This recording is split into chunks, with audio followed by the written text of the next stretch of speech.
Hello everyone, good evening. कैसे हैं आप सब? Welcome back to my channel Barewal Roshni. So friends, आज जो वीडियो लेकर आई हूँ बहुत ही इंटरेस्टिंग और प्रैक्टिकल वीडियो है। और सर्दियां आ चुकी हैं। सर्दियों में धूप तो हर किसी को पसंद होती है, लेकिन हमारे छोटे से घर होते हैं या सामने इतनी बड़ी बिल्डिंग आ जाती है, उसकी वजह से धूप नहीं आ पाती, या फिर आती है तो हमारे घर में इतना सिटिंग अरेंजमेंट नहीं होता है। तो आज की वीडियो में कुछ ऐसी ही बातें आप लोगों के साथ शेयर करूंगी कि हम धूप में यदि बैठना पसंद करते हैं, हमारे ड्राइंग रूम में थोड़े से समय के लिए भी धूप आती है, तो हम वहाँ पे किस तरीके से अरेंजमेंट करें। तो फ्रेंड्स, चलिए बिना देरी के आज की वीडियो को स्टार्ट करते हैं। तो यदि आज की वीडियो में आपको कोई भी बात अच्छी लगे तो प्लीज इस वीडियो को ज़्यादा से ज़्यादा लाइक कीजिए, शेयर कीजिए और कमेंट सेक्शन में प्यारे प्यारे से कमेंट करना मत भूलिए, क्योंकि आप लोग जब कमेंट डालते हैं तो मुझे एक मोटिवेशन मिलता है अपनी वीडियो को और भी अच्छे ढंग से प्रेजेंट करने के लिए, उसमें कुछ नया प्रेजेंट करने के लिए।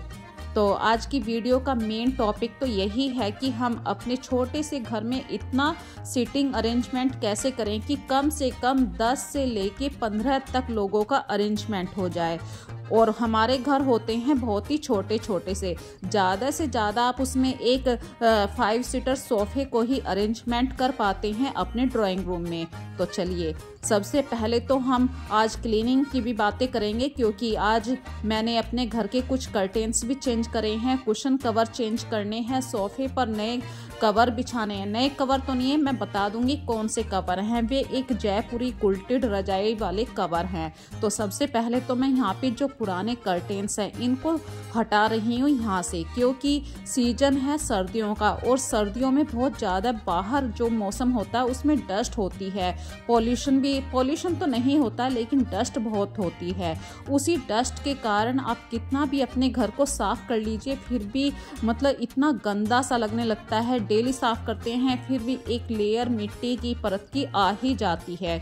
यदि आप टाइम टू टाइम अपने घर में थोड़ा सा साफ सफाई का ध्यान रखते हैं तो आप काफ़ी हद तक अपने घर को बिल्कुल neat and clean, dust free रख पाते हैं। तो जो मेरे घर का एंट्रेंस गेट है, देखिए ये है, यहाँ पे एक हमने काफ़ी बड़ी जाली लगवा रखी है ताकि बाहर से कोई छोटी मोटी जैसे कि बिल्ली आ जाती है वो सब चीज़ें ना आ सकें। अपने घर की सेफ्टी का भी ध्यान रखना पड़ता है।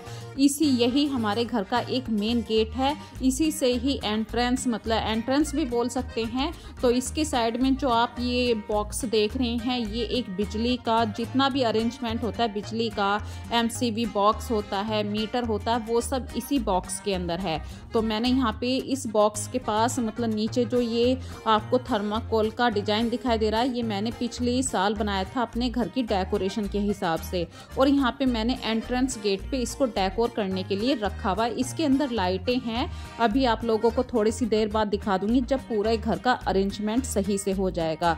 तो यहाँ पे फ्रेंड्स, यदि आप डस्ट फ्री अपने घर को रखना चाहते हैं और बिल्कुल डायरेक्ट आपका घर और जो ड्राइंग रूम है उसमें ज़्यादा फासला नहीं है, बीच में दरवाज़ा नहीं है, भाई हर किसी के घर छोटे छोटे भी होते हैं शहरों के अंदर, तो आप जहाँ से डस्ट आती है वहाँ पे कर्टेन्स का यूज़ जरूर करिए। और जब आपको धूप चाहिए तो वो कर्टेन्स आप हटा भी सकते हैं। यदि आपके घर के आसपास कंस्ट्रक्शन का काम चल रहा है तो और भी ज़्यादा डस्ट आती है, तो ऐसे में आप डबल जो कर्टेन्स होते हैं, डबल एक लेयर वाले नहीं, डबल कर्टेन्स आते हैं, उनका भी यूज़ कर सकते हैं। यहाँ पे मैंने सूरज की रोशनी ज़्यादा आए, सर्दियों में कम से कम 80% सूरज की रोशनी ज़रूर आनी चाहिए आपके घर में।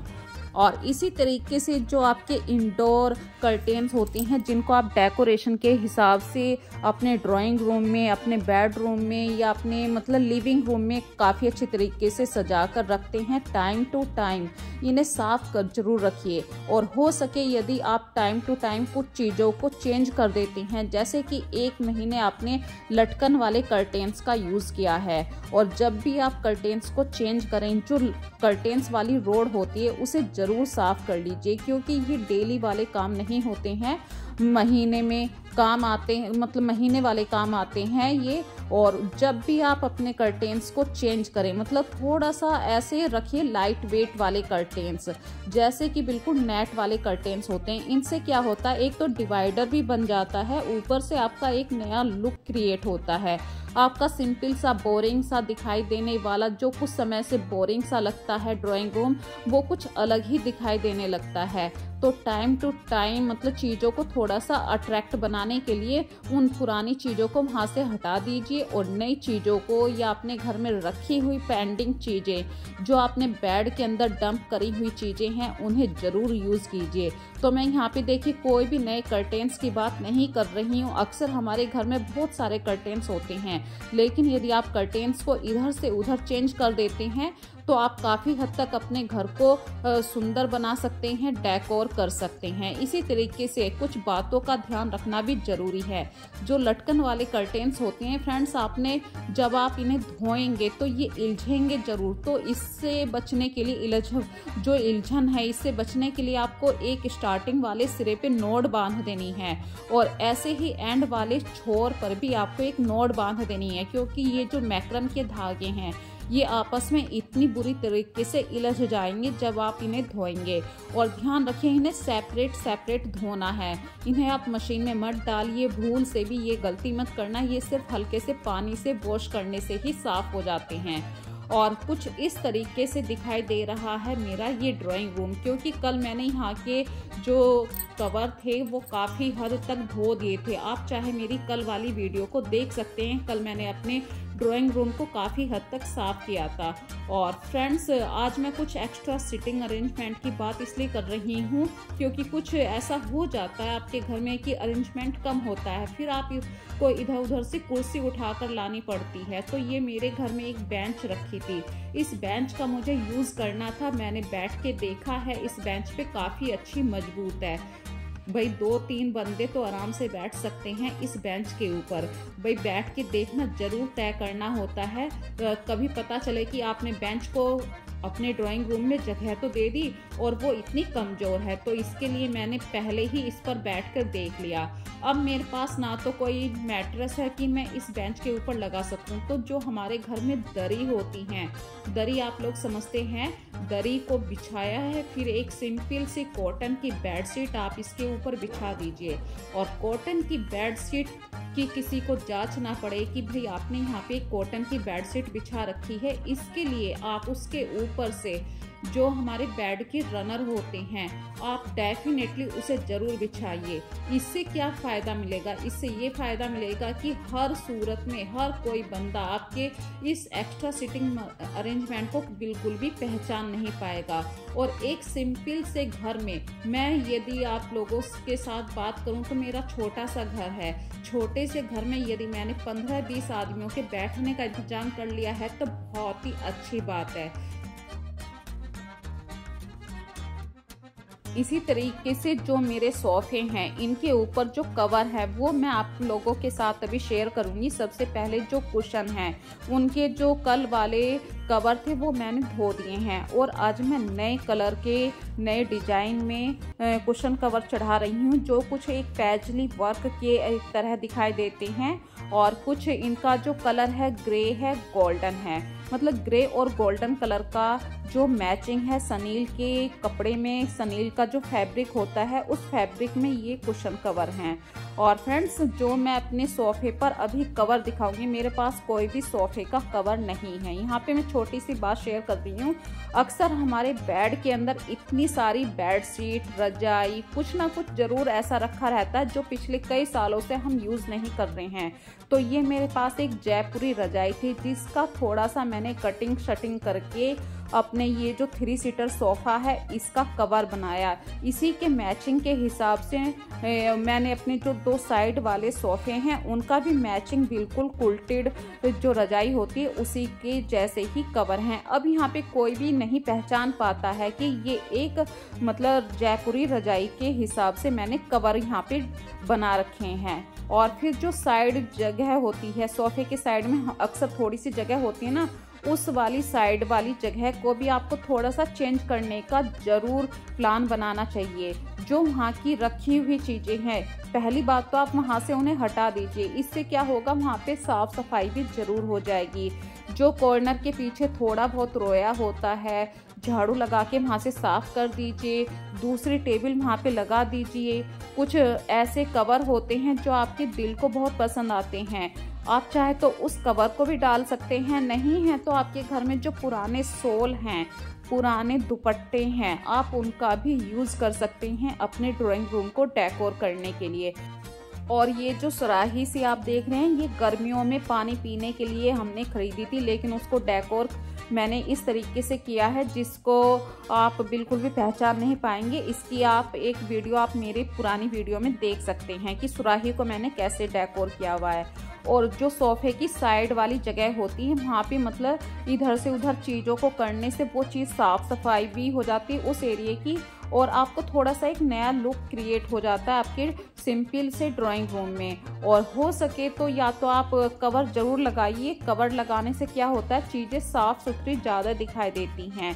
तो इस हिसाब से मैंने सोफे के जो ये 3 सीटर सोफ़ा है, दोनों साइडों में एक मतलब नेचुरल प्लांट भी रखा है, जो ड्रॉवर वाला स्टूल होता है वो भी रखा है, और पोछा लगा दिया है। झाड़ू पोछा ज़रूर करना, डेली ये हैबिट ज़रूर रखनी चाहिए अपने ड्राइंग रूम को यदि आप साफ़ रखना चाहते हैं। कुछ लोग ऐसा करते हैं कि ड्राइंग रूम में आज कोई नहीं आया है, वहाँ पे आज ज़रूरत नहीं है साफ पोछा लगाने की।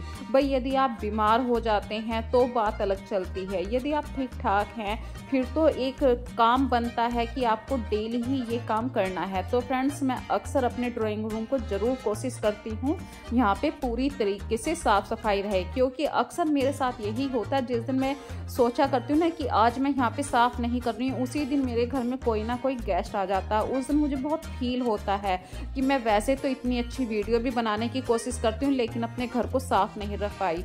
तो यहाँ पे बात कर रही हूँ फ्रेंड्स अब मैं कालीन बिछाने की।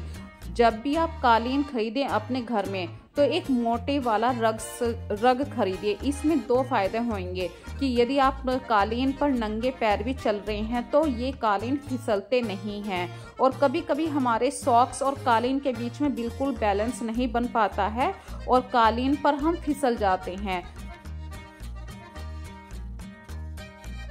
और फिसलने का कारण होता है कालीन और फर्श में एक ग्रिप नहीं बन पाती है, हमारे पाँव की अच्छी तरीके से ग्रिप नहीं बन पाती है कालीन के ऊपर।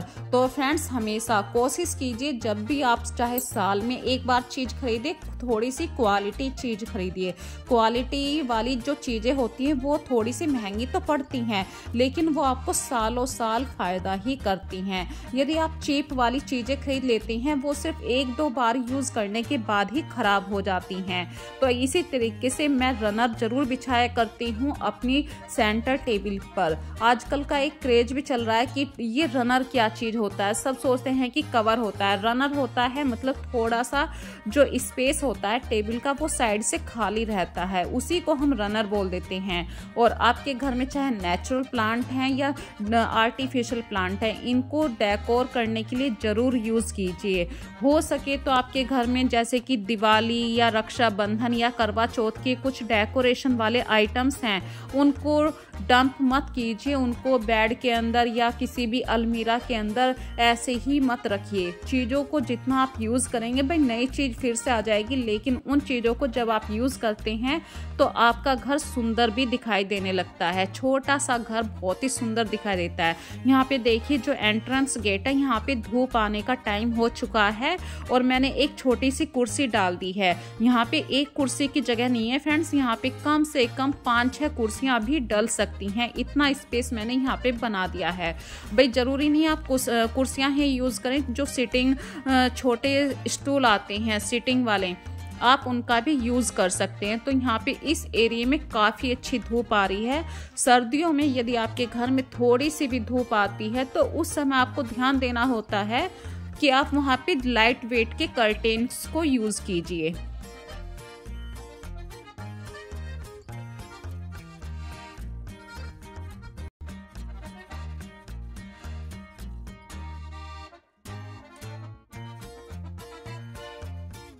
तो अब मैं आप लोगों को दिखाती हूँ कि मैं कहाँ कहाँ पर कितने बंदे बिठा सकती हूँ अपने ड्राइंग रूम में। कम से कम 4 बंदे इस बेंच पर, 2 ये छोटे सिटिंग स्टूल हैं इनके ऊपर, और 5 बंदे सोफे पर, और 2 बंदे मतलब यदि आप अलग से जगह बनाएं तो यहाँ पे साइड में अलग से जगह है, यहाँ पे भी आप कुर्सियाँ डाल सकते हैं। तो कुर्सियाँ यहाँ पे भी डाल सकते हैं। यदि और भी बंदे हैं तो मेरे सोफे के इस साइड में भी, जहाँ पे वो एंट्रेंस गेट है, वहाँ पे भी अरेंजमेंट हो सकता है। तो अपने छोटे से ड्राइंग रूम में आप इतना अरेंजमेंट जरूर कर लीजिए, बस चीज़ों को सही से आपको ऑर्गेनाइज करना है। और अपने ड्राइंग रूम में आप प्लीज़ जो नेचुरल प्लांट्स होते हैं उन्हें ज़रूर जगह दीजिए, क्योंकि नेचुरल प्लांट से एक वॉल्यूम क्रिएट होता है। और जब आपका सिंपल सा छोटा सा रूम भी कुछ अलग से दिखाई देता है तो आपका वो छोटा सा घर नहीं होता, वो सपनों का घर बन जाता है। सपने जहाँ पे आप अपने पूरे कर रही हैं। भाई मेरा छोटा सा घर है, मैंने अपने पूरे सपने किए हैं। यहाँ पे देखिए मैंने लाइट वेट के कर्टेन्स यूज़ कर रही हूँ, धूप भी अंदर आ रही है। ड्राइंग रूम के अंदर मैंने एक्स्ट्रा सिटिंग अरेंजमेंट भी किया है। एंट्रेंस के पास भी 3-4 कुर्सियाँ आराम से डाल सकते हैं। तो आज की वीडियो आप लोगों को कैसी लगी ज़रूर बताना। फिर मिलेंगे एक नई वीडियो में, तब तक के लिए अपना ध्यान रखिए।